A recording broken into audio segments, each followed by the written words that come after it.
1절 읽습니다. 어찌하여 이방 나라들이 분노하며 민족들이 헛된 일을 꾸미는가?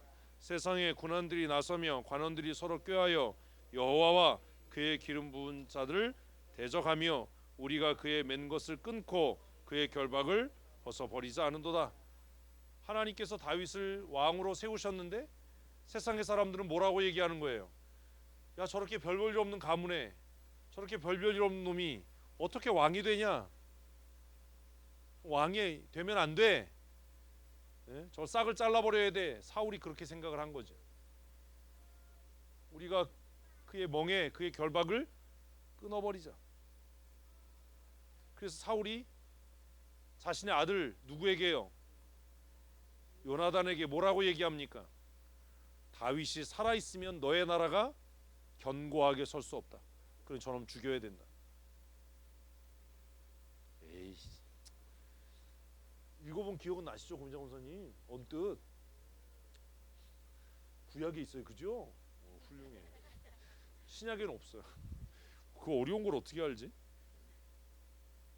어렴풋이 사무엘에 있을 것 같죠? 맞아요. 하에 있을 것 같아요? 상에 있을 것 같아요? 역시 권사 회장님 나와요. 상에 있어요. 몇 장인지도 아시는데 제가 안 물어볼게요. 4절 읽습니다. 하늘에 계신 이가 웃으시며 주께서 그들을 왜 비웃어요? 그들이 엎어버리려고 하는 그 사람은 하나님이 인정한 자거든요. 세상이 어떻게 하지 못해요. 그러니까 뭐 누가 무시했어요, 누가 뭐 나를 뭐 밟으려고 그래, 이런 거 고민하지 마세요. 누구에게 인정받으면, 하나님께 인정되면 게임은 끝난 거예요. 시간 문제예요. 내가 내 때에 하려고 하니까 안 되는 거예요. 그냥 기다리면 언제? 하나님의 때에. 누가요? 하나님께서 그냥 나이스하게 이루신다니까요. 이거 얼마나 멋있어요. 내가 애쓰고 막 이렇게 꽁수 부려서 되는 게 아니라 하나님께서 그렇게 하시니까 누가 그걸 막겠어요? 누가 그걸 저지하겠어요? 간단한 거잖아요. 읽습니다. 5절. 그때 분을 바라며 진노하사 그들을 놀라게 하여 이르시기를 내가 나의 왕을 내 거룩한 산 시온에, 하나님께서 화나는 거예요. 하나님이 인정받는 자들을 사람들이 끌어내리려고 하고 대적하고 반역할 때 누가? 내가 화내는 게 아니고, 여러분이 화내지 마시고 누가? 하나님이. 그래서 하나님께서 야, 내가 내 왕을 내 거룩한 산에 세웠다. 7절 있습니다. 내가 여호와의 명령을 전하노라. 여호와께서 내게 이르시되 오늘 내가 너를 끝났잖아요. 뭐라고 인정하는 거예요? 야, 쟤 내 아들이야. 건드리면 죽어. 뭐 근본도 없는 집안 자식이라고? 양치기였다고? 내 아들이야. 근데 이 시편 2편은 후에 예수님에 대한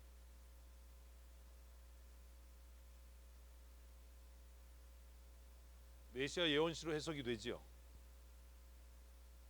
그래서 다윗은 이런 면에서 예수 그리스도의 예표이고 상징인 겁니다.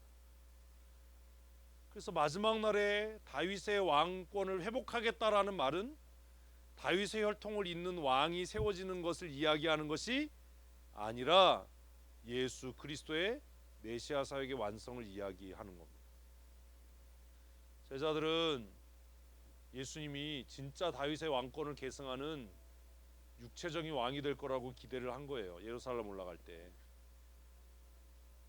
잘못 이해해서 그런 거죠. 그래서 2장이 1차적으로 언급되고 있는 사람은 다윗이에요.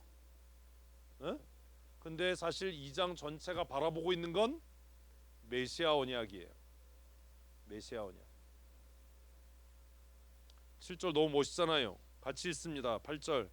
내게 구하라. 내가 이방 나라들을 내 유업으로 주리니 내 소유가 땅 끝까지 이르로다.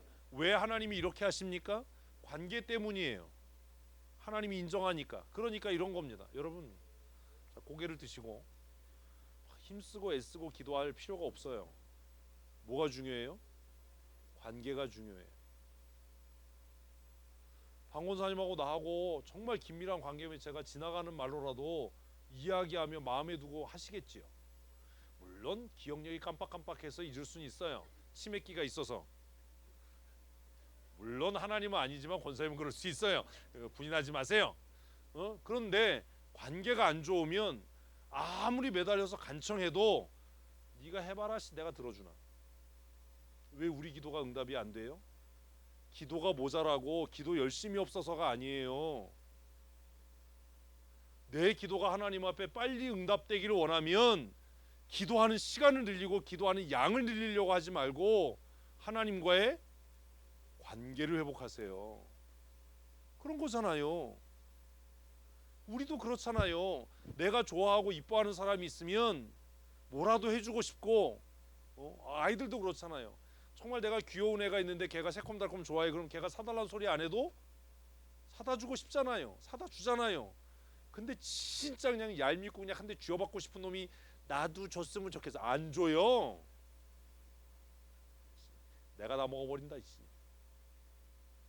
우리는 그렇게 생각 안 하는 거예요. 정말 기복적인 신앙이란 그런 거예요. 우리는 기도 많이 해야 되고 오래 해야 되고 그래서 끈질기게 기도해서 하나님이 응답하실 때까지 기도해야 된다고 생각하는데 그렇지 않아요. 뭐가 중요해요? 인정받는 사람이에요. 하나님과의 관계가 어떠냐. 내가 지나가는 말로 기도해도 그 사람이 나를 귀하게 여기면 잊지 않고 그 일을 하겠지요. 그렇잖아요. 뭐가 인정함이 그 관계가 그를 움직이게 하는 것 아닙니까? 생판 모르는 사람한테 부탁하면 하겠습니까? 그 얘기 계속 하는 거예요. 2절이 너는 내게 구해 내가 이방의 모든 나라를 다 너에게 유업으로 줄 거야. 왜? 내 아들이니까. 진짜 이분들이 뭐니까? 내 아들이니까. 이방 나라를 다 구해라. 내가 다 준다. 내 아들이니까. 근데 아들도 아닌데 맨날 달라고 그러면 주겠냐고요. 그거를. 9절 읽습니다. 내가 철장으로 그들을 깨뜨리며 질그릇같이 부수리라 하시도다. 하나님이 그렇게 하도록 하시겠다는 거지요. 자, 같이 읽습니다. 그런즉 근왕들아 너희는 지혜를 얻으며 세상의 재판관들아 너희는 교훈을 받을지어다. 나 여호와를 경외함으로 섬기고 떨며 즐거워할지어다. 그래서 뭘 배우라는 거예요? 하나님 경외하기를 배우라는 겁니다. 그래야 복 받는 거지요. 그러니 오래 기도하고 많이 기도하고 뭐 이게 중요한 게 아니에요. 자, 12절 읽습니다. 시작. 자, 그의 아들에게 입맞추라가 뭐예요? 이것도 관계예요. 관계. 이런 거지요. 사람들은 그를 멸시하고 무시해서 그가 왕이 되지 못하게 막아야 돼. 그의 멍에를 우리가 매지 말아야 돼. 그를 멸해야 돼 라고 했는데 하나님이 뭐라고 그러는 거예요? 내 아들이야. 오늘 내가 그를 낳았어. 그러니 너희가 이제 살려면 그 앞에 무릎 꿇고 그 입에 그 손에 입 맞춰야 돼. 충성의 서약을 해야 돼. 근데 이게 다윗을 통해서 이루어진 거예요. 다윗을 그렇게 잡아 죽이려고 쫓아다니던 사울의 군왕들이 그 군대 장관들이 나중에 다윗이 임금이 됐을 때 어떻게 했겠어요? 그 앞에 무릎 꿇고 그 손에 입 맞추지 않았겠어요? 충성의 서약을 하지 않았겠어요? 그러지 않은 사람 다 죽었겠죠? 뭐가 중요해요? 하나님의 인정하심이요. 하나님의 인정받는 사람이 되십시오. 그럼 하나님이 제일 기뻐하시는 게 뭐겠어요? 헌금 아니에요. 기도 많이 하는 거 아니에요. 하나님이 제일 기뻐하시는 건 예예요. 시편 1편 읽었는데도 이해를 못하는 거예요. 하나님은 뭘 제일 기뻐하셔요? 우리가 그분의 말씀을 즐거워하는 것을 기뻐하셔요. 하나님이 우리에게 원하는 게 그거예요. 네가 내 계명을 즐거워하니 내가 너를 사랑한다. 네가 내 계명과 율례와 법도를 너의 마음에 두고 지켜 행하니 내가 너를 사랑한다. 그 시편 1편이 전체 결론이에요. 여호와의 율법을 즐거워해라. 이게 하나님의 인정받는 길이다. 우리가 하나님의 율법을 즐거워할 때 하나님이 우리를 뭐라고 인정하신다고요? 너는 내 아들이다. 기도 많이 하는 것, 구제 많이 하는 것, 이것도 중요하지만 그게 그렇게 중요한 게 아니다. 모든 나라와 민족을 구해라. 내가 너에게 주겠다. 사람들이 너에게 와서 입맞추게 그렇게 할 거다. 그래서 12절 그렇지 아니하면 뒤가 너무 신나잖아. 읽습니다. 시작. 그렇지 아니하면 진노하심으로 너희가 길에서 망하리니 그의 진노가 급하심이라. 여호와께 피하는 모든 사람은 다 복이 있다. 자, 그러면 여호와께 피하는 사람이 누구예요? 그의 아들에게 입맞추는 자예요. 그 율례와 법도를 지키는 자예요. 얼마나 은혜예요. 그러니 종교적인 열심을 내지 말고 하나님과의 관계를 잘 유지하셔야 돼요. 그래서 시편은 하나님을 나와 은밀한 관계에 있는 분으로 그렇게 이해하고 그렇게 설정하고 이야기하는 겁니다. 위기가 닥쳤습니다. 시인에게. 누구에게요? 다윗에게요. 위기가 닥쳤어요. 어떤 위기가 닥쳤어요? 그의 아들 압살롬이 반역을 했어요. 왜 반역했어요? 아니에요. 다윗이 범죄했기 때문이에요. 다윗이 범죄했기 때문이에요. 압살롬은 하나님께서 다윗을 심판하는 도구로 쓰신 거예요. 그럼 왜 하나님이 압살롬을 도구로 썼겠어요? 스스로 교만했기 때문이에요. 에? 그의 교만이 그가 하나님의 심판의 도구가 되게 했고, 그리고 결국 그것 때문에 그도 망한 거예요. 압살롬에게 도망가면서 쓴 시가 이 3편이에요. 표제에 그렇게 돼 있지요. 표제에 뭐라고 돼 있는데요? 압살롬을 피할 때 지은 시. 그래서 3장이 그 얘기하는 겁니다. 너무나 많은 대적이 있습니다. 모든 사람이 나의 다 대적입니다. 누구도 대적이에요? 아들도 대적이에요. 어제까지 따르던 군대 장관들과 어제까지 내 식탁에서 식사를 함께 나누고 충성의 서약을 했던 그들이 오늘은 내 생명을 취하겠다라고 덤비는 자들이 됐어요. 그게 얼마나 암담합니까? 모든 사람이 다 손가락질하는 겁니다. 저는 하나님께 버려진 사람이야. 하나님이 저를 살려두지 않을 거야 라고 이야기합니다. 많은 사람이 나를 대적하여 말하기를 그는 하나님께 구원을 받지 못한다 합니다. 2절. 이게 다윗의 심정인 거죠. 사람들의 평가예요. 다윗이 울면서 기드론 시내를 내려갈 때 사람들이 다 그렇게 얘기한 거예요. 시므이가 그렇게 얘기한 거예요. 먼지를 뿌리면서 돌을 던지면서 여호와께 저주받은 자요, 피 흘린 자요, 하나님이 사울의 집안의 피를 너에게 갚으신다 라고 이야기한 거예요. 다시는 그가 복권되지 못할 거다. 왜 사람들이 압살롬에게로 붙었지요? 다윗이 다시 회복하지 못할 거라고 생각했으니까. 만약에 다윗이 회복할 거라고 생각했으면 압살롬에게 붙었겠어요? 안 그랬죠? 그죠? 많은 사람들이 다윗을 버리고 다 압살롬에게 붙었어요. 오히려 다윗이 도망갈 때 다윗에게 남았던 사람들은 이방인들이에요. 너무 역설이잖아요. 막 쓸개를 다 내줄 것 같이 그랬던 사람들은 다 압살롬에게 붙고, 다윗은 울면서 기드론 시내를 걸어가고 있으면서 이 시를 쓰는 겁니다. 하나님, 일어나 나를 대적하는 자가 너무 많습니다. 그들이 말하기를 하나님께서 저의 기도를 듣지 않으신다. 이제 하나님이 저를 버려서 다시는 회복하지 못하게 하실 거다라고 이야기합니다. 그리고 얘를 강조하기 위해서 세게 부르라고 셀라. 성경 읽으면서 이걸 읽으시면 안 돼요. 이거 음표예요, 음표. 자, 3절 읽습니다. 여호와여, 주는 나의 방패시요 나의 영광이시요 나의 머리를 드시는 자십니다. 왜요?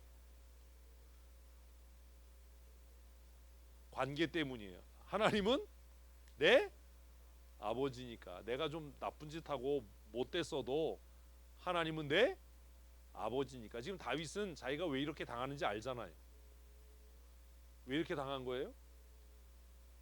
바세바 사건 때문이거든요. 자기가 잘못한 거 알아요. 그런데 잘못한 거 아는데도 이렇게 뻔뻔하게 기도할 수 있는 건 그래도 아들인 거죠. 그러니까 아까 이야기했던 대로 우리가 말씀대로 못 살아요. 때때로 죄 져요. 그래서 나는 구원받지 못한 사람인가 이렇게 생각하면 안 된다는 거예요. 때때로 말씀대로 못 살고 때때로 실족하고 때때로 죄를 지어도 뭐는 변함이 없어요? 하나님의 아들인 건 변함이 없는 줄로 믿으십시오. 왜냐하면 우리가 하나님의 아들 된 건 내 행위의 결과가 아니라 전적인 은혜이기 때문이에요. 그래서 은혜가 무서운 거예요. 그 오늘 찬양했잖아요. 뭐 아니면 은혜 아니면 어떻게 하지 못하리? 서지 못하리. 뭘 살아갔어. 너무 많이 갔어. 왜 그걸 거기까지 갔어? 왜? 은혜 아니면 하나님 앞에 설 수가 없어요. 은혜가 있으니까 하나님 앞에 나가서 뻔뻔하게 죄졌는데도 뭐라고 얘기해요? 아들이 왔어요. 아들이 왔어요. 이런 성경 전체 이야기를 그림으로 한 장 딱 보여준 게 있어요. 그게 뭐지요? 탕자 이야기. 재산을 다 탕진했어요. 그래서 그 둘째 아들은 생각해요. 내가 이제 아들이 아니다. 가서 그냥 종으로만 살아도 좋겠다 생각해요. 그 돌아가요. 그런데 아버지는 그 아들놈의 새끼가 집 나간 날부터 기다리는 거예요. 그리고 그 아들이 돌아오자마자 뭔 잔치야. 이렇게 자꾸 멀리 가 왜? 뛰어가서 목을 끌어안고 우는 거예요. 그리고 그 손에 반지를 끼워주는 거예요. 반지를 끼운다는 게 뭐지요? 내 아들이야. 내 상속자야. 너희들 우습게 보면 죽어. 이거예요. 지금은 그지가 돼서 돌아왔지만 뒤에서 수군거리면 내가 가만히 안 둔다. 이 아들은 죽었다가 살아 돌아온 나의 상속자다. 그래서 반지를 껴주는 거예요. 잔치가 중요한 게 아니고 왜 이렇게 먹는 걸 밝혀 왜 권사님? 어? 그만 먹어도 될 것 같은데 반지가 중요해요. 반지를 껴줘요. 그리고 잔치라는 거 이제 잔치 반지를 끼고 잔치 이게 성경 전체의 흐름을 한 장으로 보여주는 그림이에요. 예수님의 비유가 이래서 재밌는 거예요. 그 집에 진짜 쓸모없는 탕자가 한 마리 있잖아요. 그죠? 집안에서 불평하는 그 무새끼. 그래서 큰아들이 다 나빠. 귀 있는 자는 들어야 돼요. 저는 참고로 큰아들이 아니에요. 인정, 이게 중요해요. 우리가 뭐 하지 못해도 말씀대로 살지 못해도 때로 우리가 실족해도 때로 우리가 넘어지고 범죄해도 때로 아버지의 재산을 다 탕진해 버려도 뭐는 변함이 없다? 아들이라고 하는 신분은 변함이 없다. 왜? 그 신분은 은혜로 얻은 것이기 때문에. 확 머릿속에 정리. 그 신분은 뭘로 얻었어요? 은혜로 얻은 거예요. 취소되지 않는 은혜. 불가항력적 은혜. 이게 얼마나 놀라워요. 그러니까 때때로는 좀 뻔뻔해져야 돼. 뭐니까? 아들이니까. 깼어요. 또 잘못했어요. 이럴 수 있어야지. 다윗은 돌아와서 살벌하게 숙청을 해요. 그죠? 후궁들 다 그냥 쳐 넣고 그냥 죽을 때까지 밥만 먹여. 지가 잘못해서 그랬는데 밥만 먹고 살아. 성경 재밌잖아요. 여호와는 나의 방패예요. 여호와는 나의 영광이에요. 여호와는 나의 머리를 회복해 하실 거예요. 내 왕권을 다시 지키실 거예요. 도망가면서 이런 고백을 할 수 있는 게 얼마나 대단한 거예요.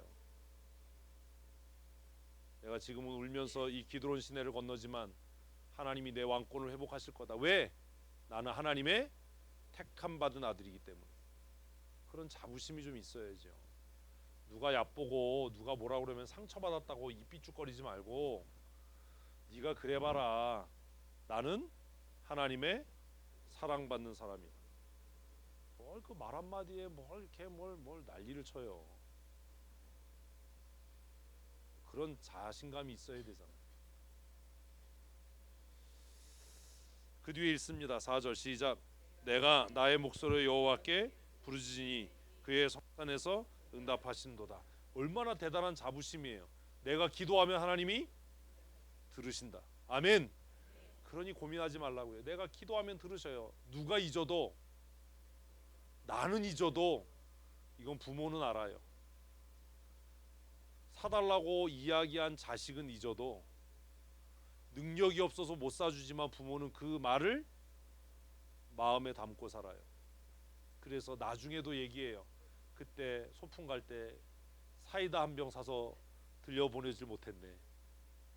새끼는 잊어먹어도 부모는 그걸 마음에 둔다고요. 그때 소풍 갈 때 김밥 사달라고 그랬는데 내가 김밥을 못 사줬네. 부모는 그걸 기억해요. 그러니 뭐 오래 기도하고 이러면 하나님 짜증날 거예요.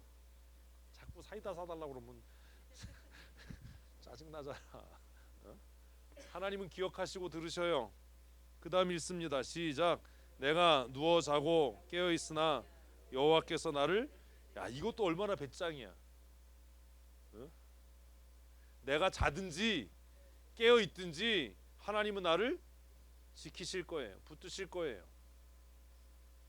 얼마나 은혜예요. 근데 또 이렇다고 방만하게 살라는 건 아니에요. 사무엘 읽어보면 다윗은 또 얼마나 꼼꼼하게 잘 살아요. 6절 읽습니다. 천만인이 나를 애워싸 진친다 하여도 나는 두려워하지 왜요? 사람들이 다 내 원수가 돼도 하나님과의 관계는 변함이 없거든요. 믿으시지요? 내가 좀 범죄하고 잘못해도 하나님은 나를 포기하지 않아요. 7절 여호와여 일어나소서 나의 하나님이여 나를 구원하소서 주께서 나의 모든 원수의 뺨을 치시며 악인의 일을 꺾으셨나이다. 그리고 이제 8절이 결론이에요. 왜 이렇게 담대할 수 있냐? 시작. 구원은 여호와께 있사오니 주의 복을 주의 백성에게 내리소서. 자, 똑같죠. 복을 하나님의 택한 사람에게. 누가 복 받아요? 하나님의 택한 사람. 주의 백성에게. 기도 많이 하는 사람이 아니라 주의 백성에게. 그러니 우리가 힘써야 할 건 기도 많이 하고 뭐 기도 오래 하고 이게 아니라 하나님과 관계를 맺는 거예요. 하나님과의 관계를 유지하는 거예요. 주일 예배는 하나님과의 관계를 지속해가는 과정이에요. 굉장히 중요한 겁니다. 그래서 어떤 상황에도 예배는 사실 멈춰주면 안 돼요. 그 관계는 계속 지속돼야 돼요.